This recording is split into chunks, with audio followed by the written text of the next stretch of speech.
Merci Seigneur pour ta présence. La présence de Dieu est bonne. Dieu a préparé des choses pour chacun de nous ce matin. Alléluia, je crois. J'aime parler des rendez-vous de Dieu parce que le rendez-vous, c'est être à la bonne place au bon moment. Et ce matin, on est à la bonne place et au bon moment. Vous le croyez? Dieu a déposé déjà quelque chose ce matin. Il a déjà déposé quelque chose dans nos cœurs et je pense qu'il veut agir et faire un processus. Vous savez que Dieu est le Dieu du processus. Nous, on aime bien les choses qui arrivent soudainement, rapidement. Voir, et on va en parler, on parle du miraculeux, on va parler du miraculeux ce matin, mais le miraculeux, on voit le sensationnel, parce que c'est sensationnel aussi. Mais le miraculeux, il est partout autour de nous. Le principe de la vie, c'est le miraculeux. Dieu veut le conduire dans le miraculeux. J'avais pendant que, ce n'est pas le sujet du message ce matin, mais pendant qu'on était dans ce temps de louange, vraiment cette pensée qui correspond à quelqu'un, la Bible dit, Dieu n'éteint pas le lumignon qui fume. Dieu n'éteint pas le lumignon qui fume. Vous savez, des fois, vous avez tous fait du feu, je ne sais pas si vous avez été scout ou quand vous faites du feu, des fois, la cheminée, il reste 3 fois rien. On dit, mais c'est impossible, ça fume, et puis on ne voit même plus de rouge, on ne voit plus rien du tout.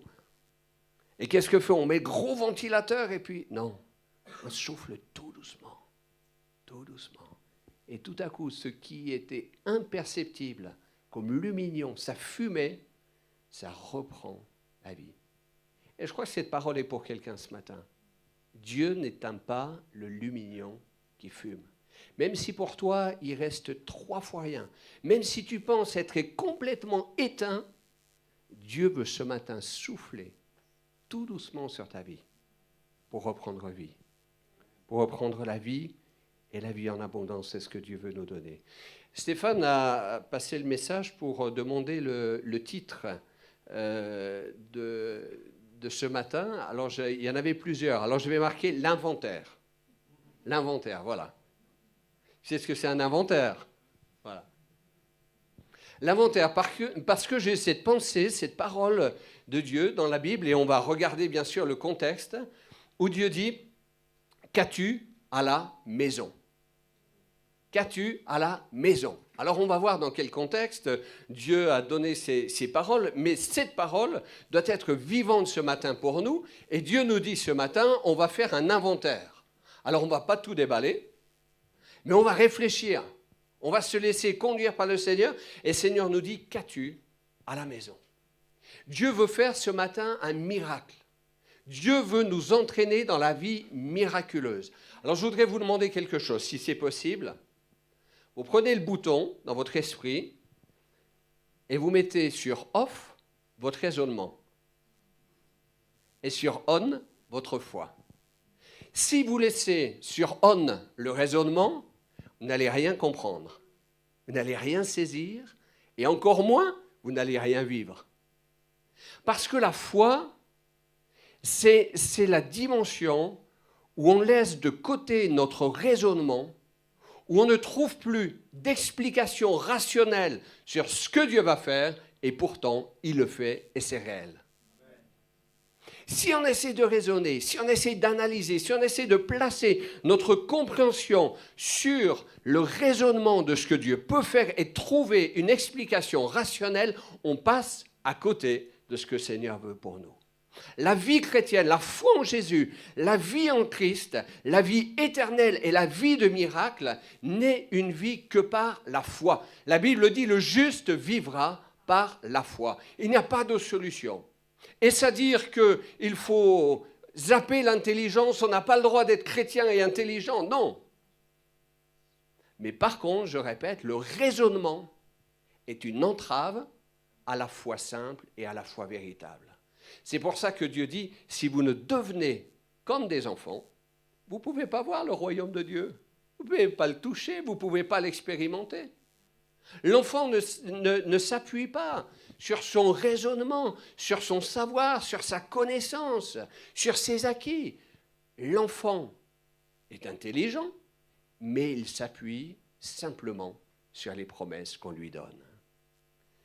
Dans 2 Rois, chapitre 4, verset 7, on va lire le texte, comme ça on aura le contexte en esprit.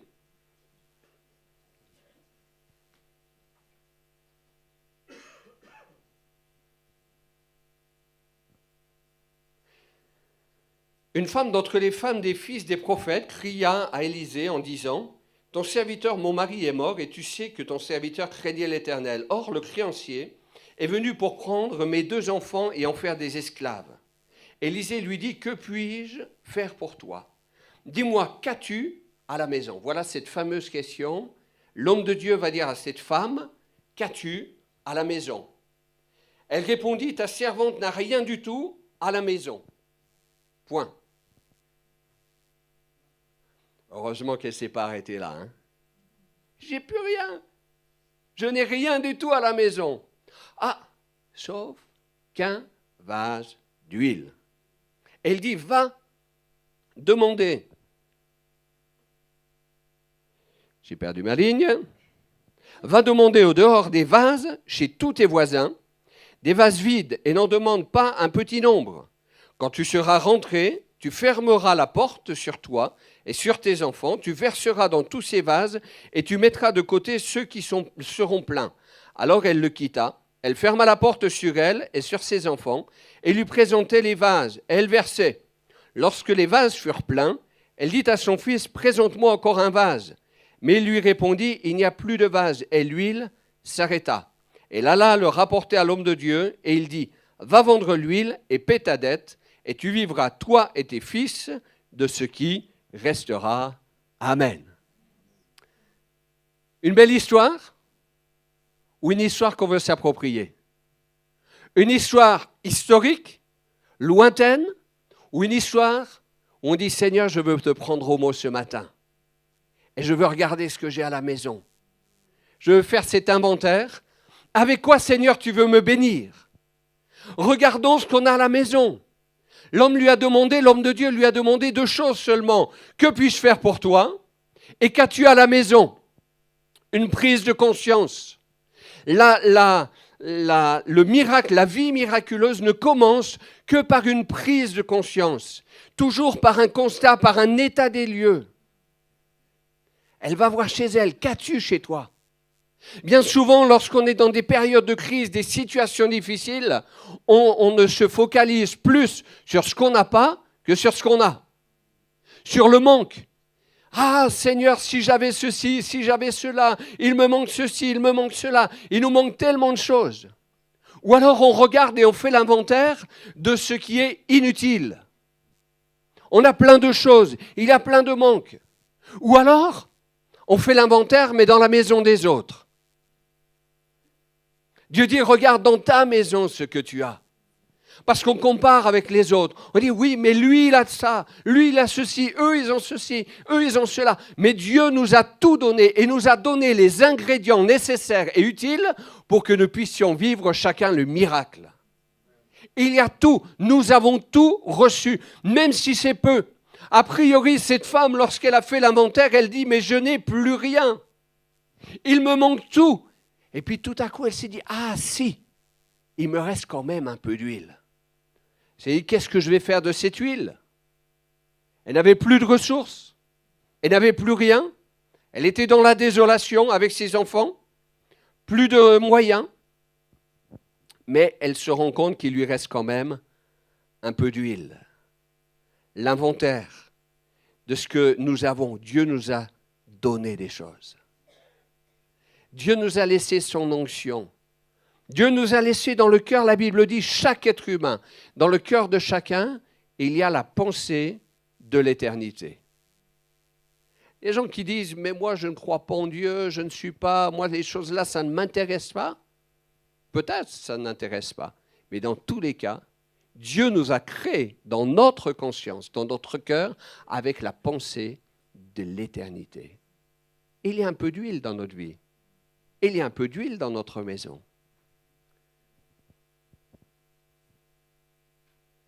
Dans les temps de crise, notre première réaction est souvent négative.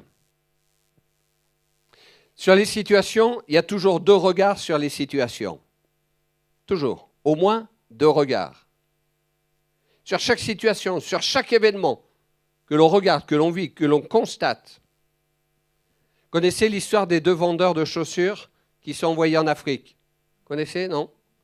Une grande firme de chaussures envoie 2 de leurs vendeurs, les meilleurs vendeurs en Afrique. Et puis, ils doivent prospecter, voir ce qu'ils peuvent faire pour implanter des centres pour vendre les chaussures. Ils passent une première journée, les 2. Et puis, ils rendent compte le soir au patron. Alors, le premier appelle, et puis il dit, chef, patron. Il dit, c'est même pas la peine. Il dit, on ne pourra jamais vendre de chaussures parce qu'ici, tout le monde marche pieds nus.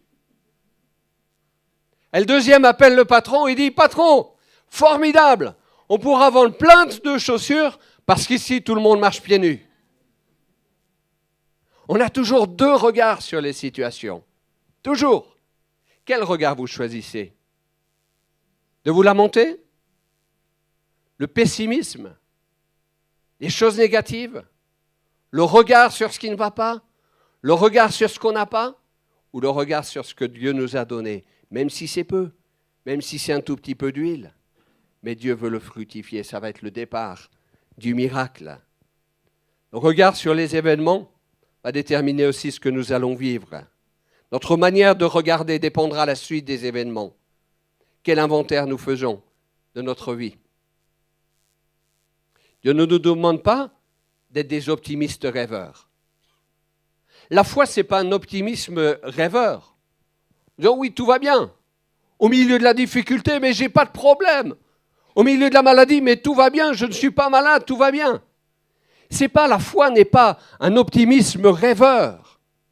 La foi, c'est s'appuyer sur les promesses de Dieu et regarder ce qu'on a, en dépit de toutes les circonstances. Une des armes de l'ennemi de notre âme, c'est de nous aveugler. D'ailleurs, la Bible le dit dans 2 Corinthiens chapitre 4, verset 3. 2 Corinthiens 4, 3.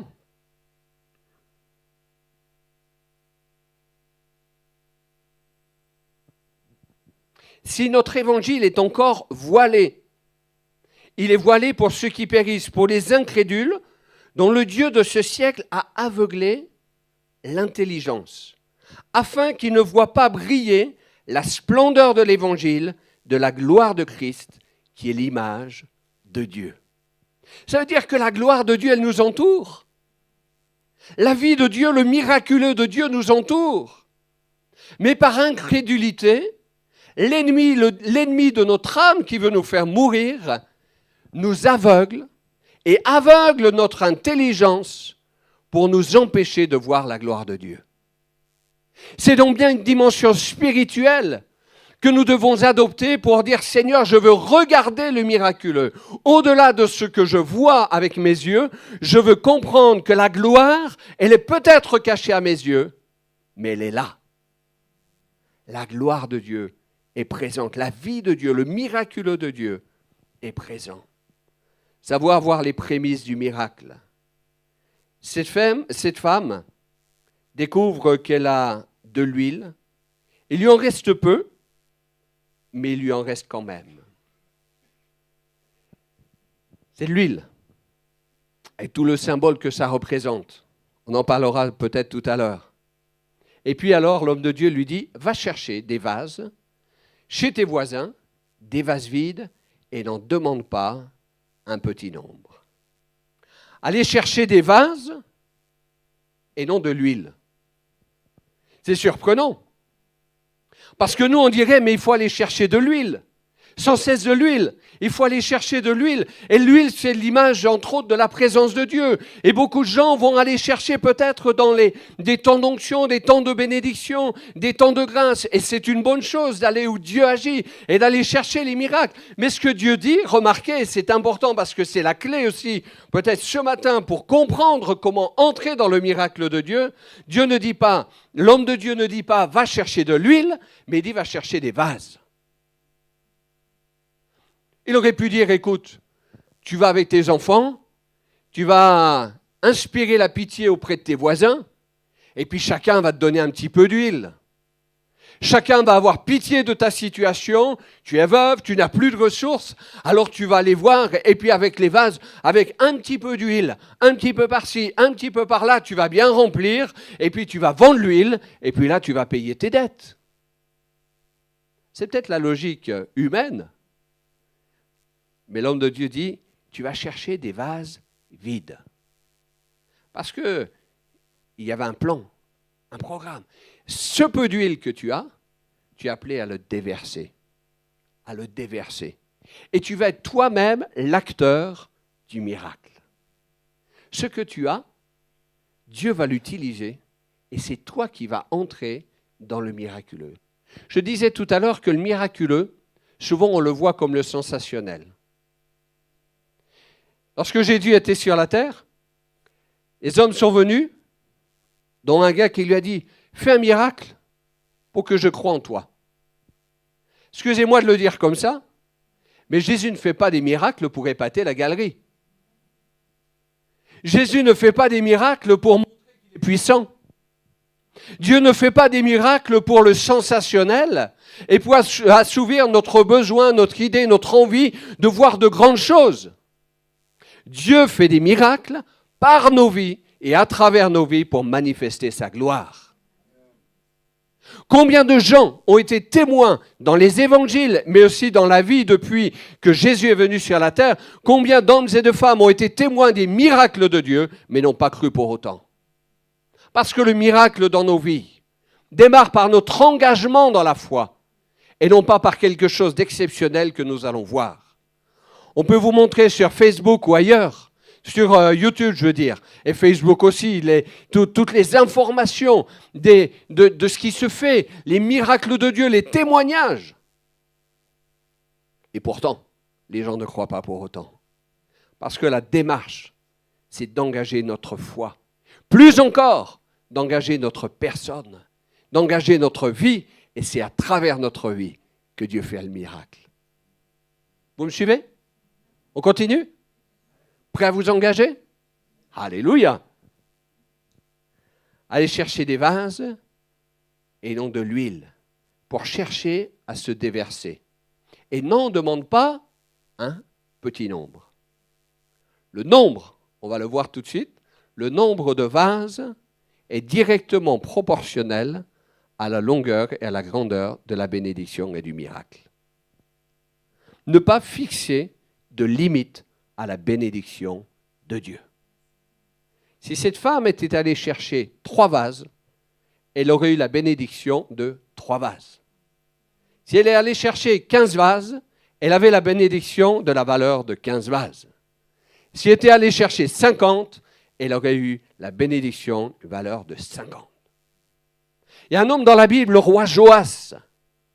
Il a demandé au prophète de venir. Et le prophète lui a parlé, il lui a dit, mais prends un arc et tire.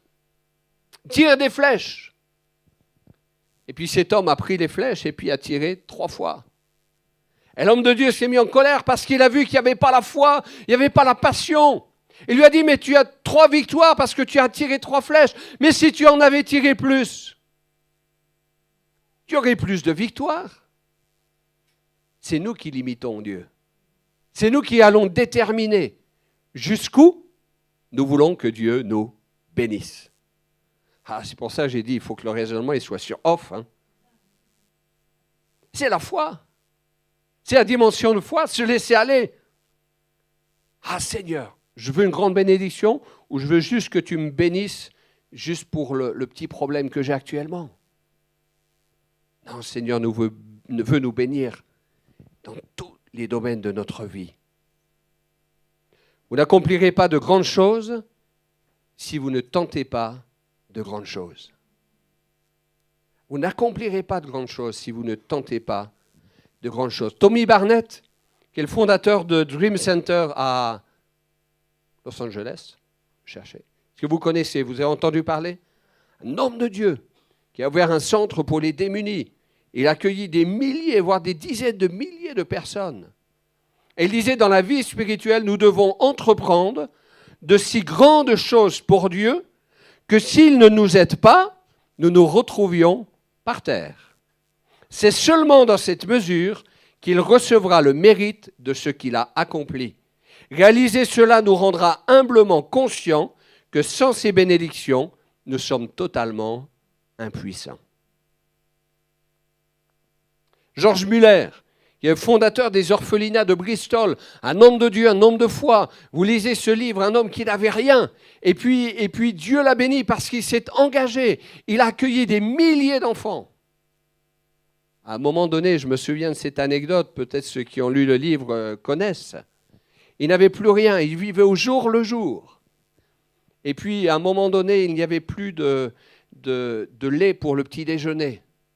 Et il a mis tous les enfants à table. Et puis, il a mis les bols. Et il n'y avait rien. Il a prié. Il a dit, Seigneur, nous te bénissons parce que tu pourvois nos besoins. Et puis, à ce moment-là, on a frappé à la porte. Et le gars qui faisait la tournée de lait, le camion est tombé en panne devant l'orphelinat.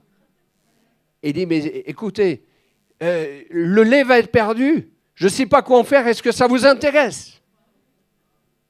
Cet homme a vécu de grandes choses. Et il disait, le domaine de la foi commence où les probabilités cessent. Et que la vue et les sens ne peuvent plus atteindre. Le raisonnement sur off. Ne me dites pas, ne me demandez pas comment Dieu fait. La Bible dit, Dieu est le maître du temps et des circonstances. On l'a chanté, voire on l'a martelé en chantant tout à l'heure. Tout concourt au bien de ceux qui aiment Dieu. Tout concourt à notre bien. Le domaine de la foi commence où les probabilités cessent et que la vue et les sens ne peuvent plus atteindre. Le miracle de Dieu n'est pas le moyen d'assouvir notre besoin de sensationnel, mais l'opportunité de Dieu de révéler sa gloire avec nous. On veut aller plus loin avec le Seigneur. On veut s'engager.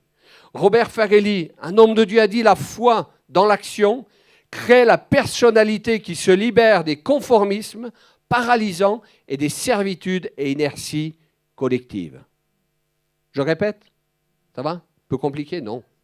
Non. Moi, je vais l'expliquer après. On s'y arrête, mot par mot. Tu viendras voir, je t'expliquerai après si tu veux.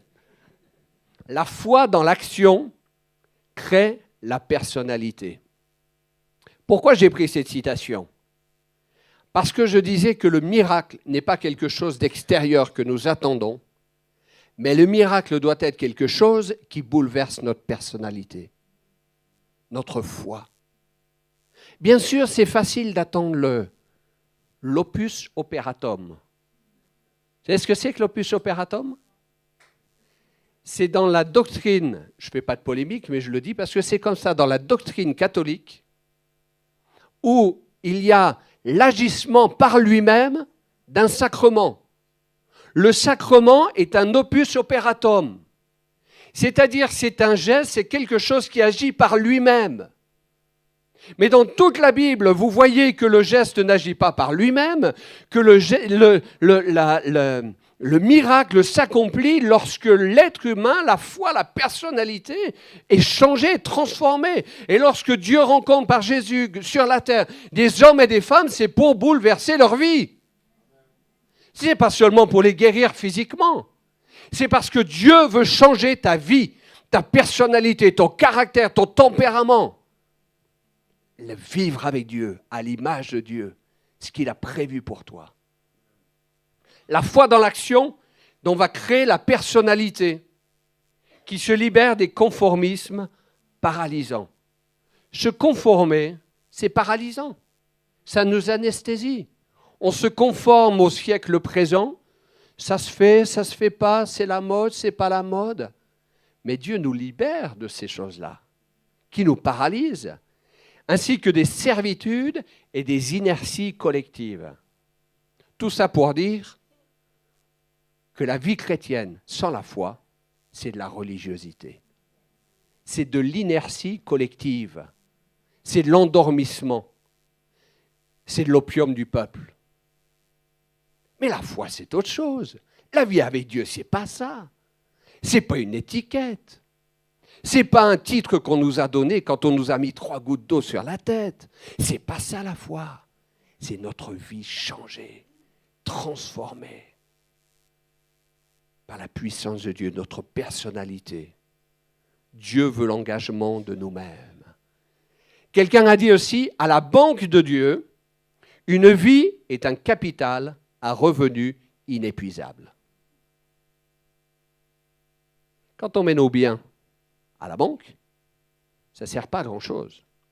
Ce que Dieu voulait pour cette femme, avec son huile, c'est que ça se multiplie. C'est l'engagement pour elle, et on va le voir aussi pour ses enfants. C'est un rayonnement. Si elle avait placé l'huile qu'elle avait, aussi précieuse qu'elle était, dans un lieu sûr, en disant, le peu qui me reste, je vais en prendre soin. Je ne vais pas la gâcher. Non, elle n'aurait rien eu. Mais elle a reçu parce qu'il y a eu un investissement. À la banque de Dieu, une vie totalement donnée au Seigneur, c'est un capital avec un revenu inépuisable. L'homme vivra par la foi. Ce qui caractérise la foi, c'est qu'elle compte sur Dieu, non seulement en dépit des difficultés, mais en dépit des impossibilités. Non pas parce que c'est difficile, mais c'est juste parce que c'est impossible, à vue humaine, que nous apprenons à nous confier dans le Seigneur. Vous savez, la tendance pour beaucoup, c'est de regarder au passé. Vous êtes passéiste ou pas? Il paraît que plus on vieillit, plus on regarde au passé. Ma grand-mère, lorsqu'elle était à la maison autour de la table, elle nous parlait de la guerre de 39-40. Alors on connaissait toutes les histoires de 39-40. Puis plus elle vieillissait, à un moment donné, elle nous parlait des histoires de la guerre. Ah, nous, on ne savait pas, on était petits. Hein. Puis mon père dit, non, maintenant, c'est pas 39-40. Elle est en train de parler de 14-18. Elle se souvenait de 14-18. Alors, plus elle vieillissait, plus ses souvenirs revenaient en arrière. Le passé, c'est facile. C'est facile de ruminer le passé parce qu'en pensant et en regardant au passé, on n'a pas besoin de la foi. Et passé, on n'a pas besoin de la foi. La foi, c'est regarder devant. Pour le futur, on a besoin de la foi. Pour le passé, on n'a pas besoin de foi. La vie avec Dieu, c'est regarder devant. C'est pas regarder derrière, c'est pas au passé. Gardez l'huile. L'huile va être pour cette femme le starter du miracle. Juste dans la parole de Dieu, quelques symboles de l'huile. Ce que Dieu veut faire dans nos vies. L'huile, c'est le symbole de la joie. Dans Psaume 45, verset 8, « Ton Dieu t'a oint d'une huile de joie. » Dieu veut nous donner la joie, une vie épanouie, pleine de joie. L'huile dans la parole de Dieu, c'est aussi le symbole de la prospérité. Dans Deutéronome, chapitre 33, verset 24, il est dit, il est prophétisé à Hazer, il trempera, il plongera son pied dans l'huile, l'image de la prospérité, l'image aussi des paroles douces. Psaume 55, verset 22, ces paroles sont plus onctueuses que l'huile. L'huile, c'est aussi l'image de l'amitié, la communion fraternelle.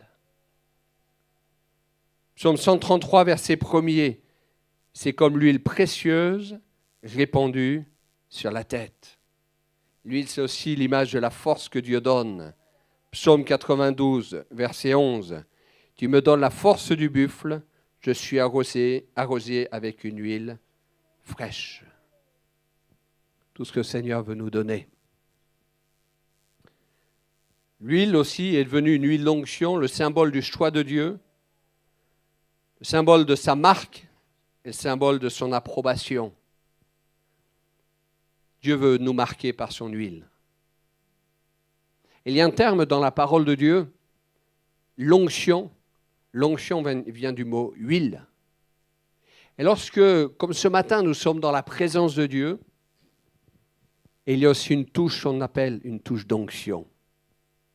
Spirituellement, Dieu va déposer de l'huile dans nos vies. Je crois que ce matin, Dieu a déposé un peu d'huile dans chacune des vies.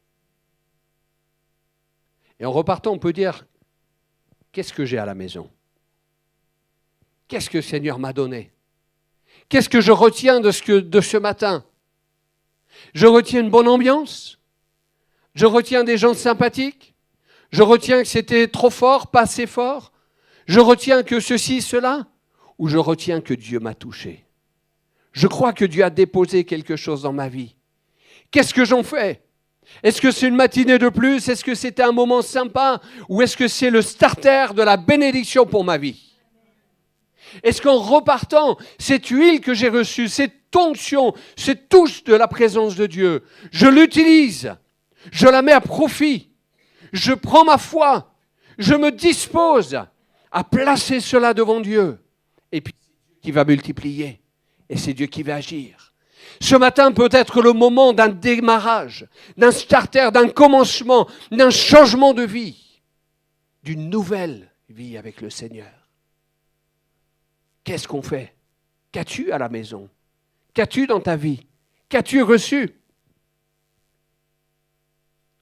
Retenez une chose. Lorsque l'huile s'arrête de couler, ce n'est pas à cause du manque d'huile, mais c'est à cause du manque des vases. Quand l'huile s'arrête de couler, ce n'est pas à cause du manque d'huile, c'est à cause du manque de vases.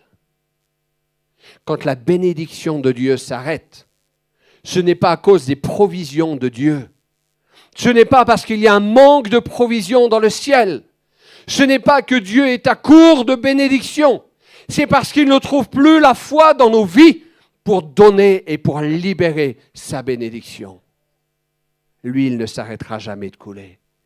Tant qu'il trouvera des hommes et des femmes de foi, prêts à se donner, prêts à déverser, prêts à accomplir ce qu'il a demandé. Ne pas se tromper de but. Ne pas chercher l'huile, mais chercher les vases. Chercher les vases, c'est trouver les occasions de se déverser, de se donner. Dieu va nous donner dans la vie, et la vie est comme ça, est ainsi faite, c'est que nous aurons l'occasion de manifester notre foi. L'épreuve, je le disais tout à l'heure, on a deux regards sur les événements. L'épreuve peut être dans une vie destructrice, elle peut nous miner et nous mettre à terre, et l'épreuve peut être un moyen extraordinaire de placer notre foi en Dieu et un sujet de bénédiction. Qu'est-ce qu'on va choisir? Qu'est-ce qu'on va opter? Pour quel but on va opter? On va s'engager ce matin. Dieu nous donnera toujours aussi des occasions d'entrer dans les défis de Dieu. Les défis, il y en aura toujours. On aura aussi les occasions de multiplier les faveurs de Dieu. Plus Dieu nous donne, plus on pourra donner. Plus on donnera, plus il nous donnera. C'est ce processus qu'il va engager. Et puis, je voudrais juste mettre en évidence, quand elle a versé l'huile, et puis quand il n'y avait plus de vase, ça s'est arrêté. Elle a payé sa dette. Et puis l'homme de Dieu lui a dit, tu vas, tu vends, tu payes ta dette, et t'en restera pour toi et pour tes enfants. Elle n'a pu vivre, elle et ses enfants, qu'avec les restes. Extraordinaire. Les restes de Dieu. Rien que ça vaudrait la peine de s'y arrêter. Vivre des restes de Dieu. Dans la vie chrétienne, retenez ça aussi, dans la vie chrétienne, l'essentiel est pour Dieu, les restes sont pour nous.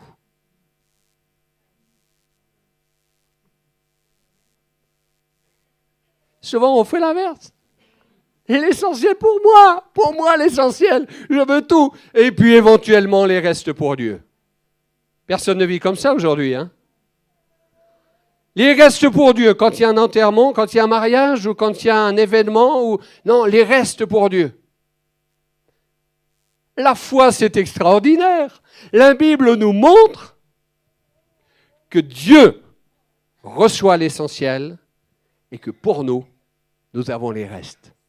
Alors, juste les restes fameux. Une femme, dans le Nouveau Testament, a compris ça. Se nourrir des restes. la femme cananéenne. Elle va chercher la bénédiction. Il dit non, c'est pas pour toi. Elle dit mais moi, juste les miettes qui tombent de la table. Moi je les veux. Je me nourris, donne-moi juste les miettes. Non, c'est pour les chiens, mais c'est pas grave. C'est pas grave. Donne-moi juste les miettes qui tombent de la table. Quelle foi! Jésus a honoré sa foi. Elle a tout compris. L'essentiel pour Dieu et les restes pour moi. Vous êtes prêts à partir comme ça? L'essentiel pour Dieu, les restes pour moi. Avec les restes de Dieu, on est nourris. Nous et notre famille. Toi et tes enfants, tu vas vivre avec les restes. Toi et tes enfants. Tu vas vivre avec tous ces restes. L'abondance de Dieu. Les restes qui rassasient. Comme ces miettes de cette femme cananéenne. Qu'allons-nous laisser à nos enfants?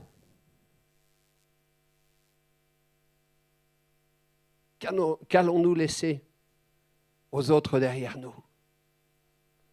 La bénédiction de Dieu, c'est pour nous-mêmes, pour nos enfants, pour nos petits-enfants. Vous avez remarqué, quand Dieu va se révéler, dans l'Ancien Testament, il va dire « Je suis le Dieu d'Abraham, d'Isaac et de Jacob ». Parce que la bénédiction qu'Abraham a reçue, eh bien, Isaac l'a reçue, Jacob l'a reçue, jusqu'à nous. Heureusement qu'il y a eu des hommes qui ont eu la foi. L'essentiel dans nos vies, c'est de pouvoir vivre cette bénédiction que Dieu nous a donnée. Peut-être pas grand-chose, peut-être insignifiant aux yeux des hommes, un peu d'huile. Une petite bénédiction. On peut être béni par le Seigneur comme ce matin et repartir, et cet après-midi, ça peut être comme avant. C'est un drame, ça.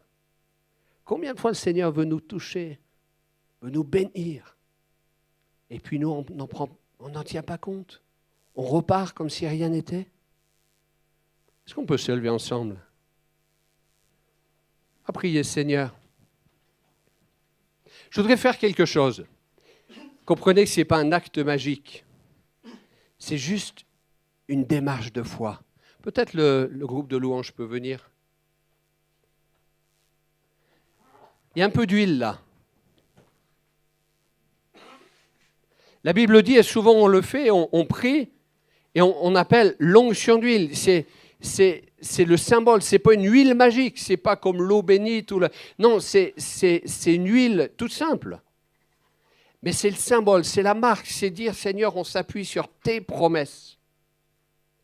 Peut-être que ce matin, on pourrait dire juste, très rapidement, pendant qu'on va avoir un temps de louange encore, juste ceux qui veulent une marque de l'huile sur leur vie. On ne va pas prier longtemps, parce qu'il faut juste comprendre que c'est votre démarche ensuite avec Dieu. J'ai envie de dire, si vous venez chercher un peu d'huile, vous venez chercher la bénédiction, vous dites, Seigneur, je veux cette touche d'onction de Dieu. Et puis après, c'est moi qui vais faire ma démarche. Ce n'est pas un geste miraculeux. C'est juste un moyen d'affirmer, de dire, je viens chercher le peu d'huile qu'il y a, et Seigneur, je veux engager ma foi. Peut-être pour une guérison, peut-être pour une bénédiction particulière, peut-être pour un but particulier. Mais ne cherchez pas le but. Ne cherchez pas l'huile. Cherchez les vases. Cherchez les moyens de manifester votre foi. Cherchez les moyens de pouvoir multiplier cela. Cherchez les moyens d'accomplir ce que Dieu vous a donné ce matin. Cherchez les moyens de vivre votre foi. Demain, cet après-midi, demain, dans les semaines à venir, les mois à venir, vous allez dire, mais j'ai reçu la bénédiction de Dieu et je vais vivre comme un enfant de Dieu dans la foi. Et Dieu va vous donner toutes les opportunités pour pouvoir vivre cette foi, cet engagement avec Dieu. Ceux qui veulent faire cet engagement et dire, Seigneur, je veux vraiment recevoir de toi ce matin et repartir dans la vie d'une manière fort puissante. Que Seigneur change ma personnalité. Alléluia. Approchez-vous.